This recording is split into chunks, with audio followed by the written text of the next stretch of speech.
Let me walk you through the native plants that we're installing at this front foundation. So first up we have Ilex glabra, which is a native evergreen shrub. And we love using this because it's a very durable plant. It's tolerant of all different types of soil and it's drought tolerant once it's established. So next we have Ninebark, which is a very durable and again adaptable native plant that's going to provide great color during the summer with its foliage and has beautiful exfoliating bark for the winter. So the next shrub we have is our accent shrub for the space, and that's our Aronia brilliantissima cultivar. Now, this is going to be a taller shrub than everything else, so it's going to provide a really nice tall accent and focal point for the corner of the house. This plant has beautiful glossy leaves during the season, as well as red berries and red foliage in the fall. The next shrub we have is an evergreen juniper gray owl. And this is going to provide a beautiful variation in the color and texture for the space, and it is super drought tolerant. So next up we have our suburban meadow herbaceous plant community. First is the Panicum Northwind grass, and that's a really beautiful tall backdrop grass that stays upright even during the winter. The next grass we have is our native Prairie Dropseed. And this is a beautiful, handsome grass that has a wonderful mounding form, and we really love using that as a foreground element to our planting. And once again, super drought tolerant. And from there we move on to our flowering layer. First flower here is our Agastaki, which is a wonderful long blooming native. No deer or rabbit will eat it, so it's perfect in a garden where you have a lot of deer or rabbit pressure, and the bees absolutely flock to it. The next flower we have is another really long bloomer, and that's our Rudbeckia or Black-Eyed Susan.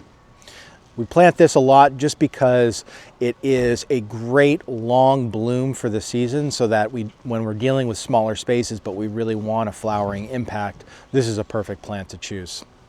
From there we move on to our Penstemon digitalis, or beard tongue. This is a plant that I love planting for its earlier blooms in the June time frame, and it just kind of perfectly fades away as the rest of the garden comes to life in that mid to late June time frame. So it's a perfect addition to that early season interest. And I've yet to see any deer or rabbit eat the leaves. The next flower is Coreopsis verticulata. This is Zagreb as the cultivar.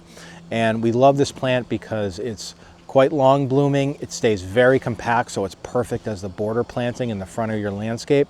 And again, drought tolerant and unlikely for any deer or rabbits to eat it. Moving on from there, we have Achillea or yarrow. And this is another great native flower. Super drought tolerant, has wonderful white flowers, and is just a great plant to insert in that kind of foreground space in your garden. And from there we move on to our Monarda punctata, or spotted bee balm. And I always try to incorporate a Monarda into any garden, and because we're more constrained with height and space, this is where I choose the punctata. Punctata is wonderful, bees will flock to it, again super drought tolerant, and no deer or rabbit eat it. And the next plant we have is Pycnanthemum muticum, which I'm using as kind of a taller accent. And this plant is perfect because it just is covered in bees during the August time frame. And one of the things I love most about it in terms of its aesthetics, it has this beautiful silvery foliage that just shines in the sun. And to round out our flowering calendar, we have an aromatic aster, October skies, which tends to stay more short than others. And we love this plant because of its late blooms in the season. Part of its name comes from the fact that you will often see it flower well into October. So this allows us for a more complete flowering calendar starting in June all the way through the end of October. And that is a breakdown of our drought-tolerant native plant community we're using here.